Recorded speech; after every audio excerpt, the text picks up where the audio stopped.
माझं भाग्य आहे की ह्या वर्षी मला इथे कार्यक्रम करायला मिळणं तुमच्यासमोर. ती अस्मिता महत्वाची भाषेच्या दृष्टिकोनातून. पण गणपतीची प्रार्थना आम्ही तसं करत नाही, एवढं मात्र करत. म्हणजे लोकमान्य टिळकांनी खरा गणेशोत्सव सुरू केला, त्यांनी त्याला नाव छान दिलं होतं टिळकांनी. त्यांनी नाव दिलं होतं राष्ट्रीय उत्सव. टिळकांना काही इंग्लिश येत नव्हतं, फेस्टिवल म्हणाला. इंग्लिश येत होतं, पुण्यातच राहत होते आणि काँग्रेसमध्येच होते, पण त्यांनी पुणे फेस्टिवल म्हटलं आणि त्याला राष्ट्रीय उत्सव. याचं कारण आहे, आणि कारण इतकंच होतं की इंग्रजांच्या विरुद्ध लढताना 33 कोटी देवांमध्ये विभागलेली श्रद्धा एकत्र आल्याशिवाय क्रांती होऊ शकत नाही. आणि श्रद्धा एक असेल तरच ते शक्य आहे, आणि अनेकेश्वर वादामध्ये ते शक्य नाही, एकेश्वर वादामध्ये ते शक्य होऊ शकतं. आणि म्हणून तो सगळा. पण आता अलीकडच्या काळात लोकमान्य टिळकांनी पगडी काढून कपाळाला हात लावा अशी परिस्थिती महाराष्ट्राच्या गणेशोत्सवानं निर्माण केली.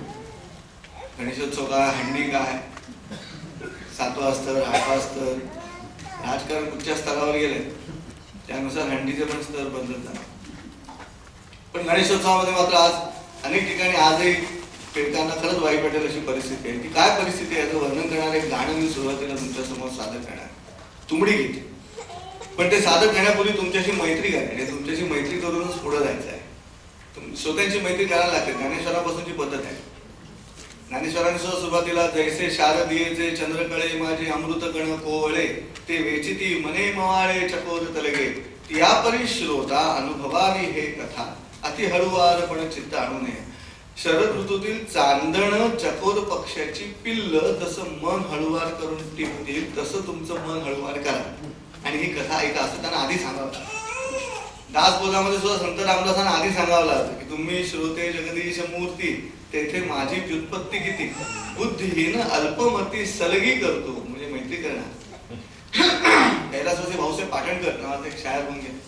त्यांच्या शायरीत थोडासा फरक करून मी असं म्हणेन की गप्पाष्टक नुसतेच नाही ऐकवण्या आलो येथे, कोणातरी रसिकाच्या दर्शना आलो येथे. मित्र हो मैफिल आपली रंगण्यासारखा हवी, मला नको सौजन्य रसिकता आपली हवी. ऐसे जरी नक्कीच घेईन आपल्या मुखाने वाहवा आणि तीही अशी की जास्त द्यावी मीही वाहवा. तेव्हा या वाहवाच्या देवाणघेवाणीचा कार्यक्रम जितका जोरदार तेवढा कार्यक्रम अधिक रंगणार आहे. अर्थात हिंदी काव्य संमेलनाला तिथं तशी दाद नको. तिथे तो कवी नुसता उभा राहिला तरी क्या बात आहे. कवितेच्या आधीच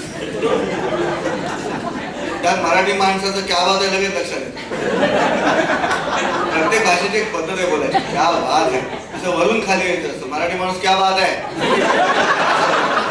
त्याचा अर्थ ऐकू येतो बात क्या आहे अशी आवाज असते. माझा असा दावा नाही की प्रत्येक वाक्याला दाद द्यायला पाहिजे, पण जर तुम्हाला गुणवत्ता आढळली, कारण काय मराठी माणसांची प्रसिद्धी आहे बचत करण्यामध्ये. ते 2 गोष्टींची बचत करणे. पहिली गोष्ट म्हणजे पैसा, पण त्याला नाईलाज द्यावा. मी या बायकांच्या कथा वाचल्या चातुर्मासातल्या. एक 8-5 नगर होतं, तिथे एक दरिद्री ब्राह्मण राहत. एक कथा नाही की श्रीमंत ब्राह्मण राहत.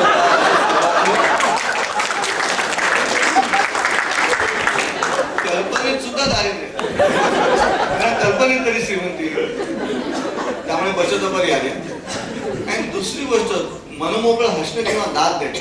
तुम्ही आता मस्त दाद देताय, पण कित्येक ठिकाणी उत्तम विनोद घडला तरी सुद्धा चेहऱ्यावरती असे भाव की बोलणारा हळूहळू माझ्या स्टँडर्डला येतो.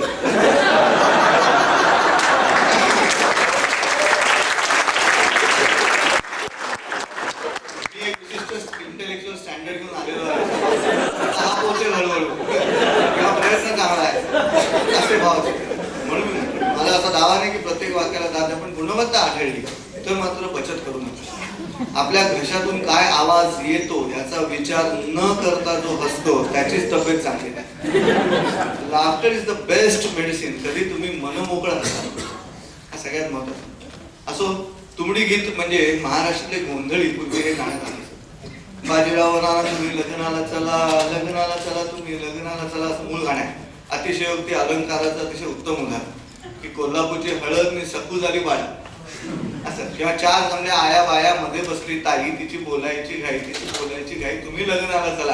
आणि इतकी घाई उडाले की पोर बांधा खांबाला आणि कुत्र घ्या धाकेला नेला. घाई घाई बदल झाले, दोघंही निरागस असल्यामुळे आणि गोंडस. पण यात द्रष्टेपण आहे. ह्या साहित्यामध्ये पुढे काय घडणार आहे याची चाहूल सांगितली जात असावी. कारण काही महिन्यांपूर्वी मुंबईला पेडर रोडवरती फिरायला गेलो होतो, तर तिथे बघितले एक बाई जेमतेम चालू शकलेला मुलगा, चालणारा मुलगा हाताशी, आणि पमेरियन कडे होते, छोटं पांढरं. मी म्हटलं ह्याला कडेवर का घेतलंय? त्यामुळे ह्याचे पाय म्हणतात, कुत्र्याचे पाय म्हणतात म्हणून त्याला. म्हणजे ज्याने जमिनीवर चालायचं आहे खरं, 2 नाही 4 पायाने चालायचं आहे, त्याला कडेवर. आणि ज्याला 2 पाय कमी आहेत तो खाली. या गाण्यात मी थोडा बदल केला. बाजीराव नाना तुम्ही गणपतीला चला. मुंबई, पुणे, नाशिक या तथाकथित सुशिक्षित शहरांमध्येच काही ठिकाणी आज या गणेशोत्सव कसा साजरा होतो त्याचे वर्णन आहे. लख लख लख लख लख लख लखा बाजीराव नाना तुम्ही गणपतीला चला. उत्सवाची घाई जमली वर्गणी लई, उत्सवाची घाई जमली वर्गणी लई. 100 रुपये दिलं तरी नाव छापून ये तुम्ही गणपतीला चला. गणपतीला चला तुम्ही गणपतीला चला. गणपतीच्या सोहळ्याला आला होता मंत्री, गणपतीच्या सोहळ्याला आला होता मंत्री, आणि त्याच्या मागला हात जोडून चमच्यांची जंत्री. मंत्र्याच्या पोटाकडे पाहून देव हसला. पण लंबोदरानं पहिल्यांदा एवढं मोठं पोट बघितलं. मंत्र्याच्या पोटाकडे पाहून देव हसला आणि मंत्री गणपतीला मुख्यमंत्री बनव म्हणला. देव म्हणतो मंत्र्याला हात ढिला सोडा, देव म्हणतो मंत्र्याला हात ढिला सोडा आणि विरोधातील आमदाराला पैसे देऊन फोडा तुम्ही गणपतीला चला. गणपतीला चला तुम्ही गणपतीला चला.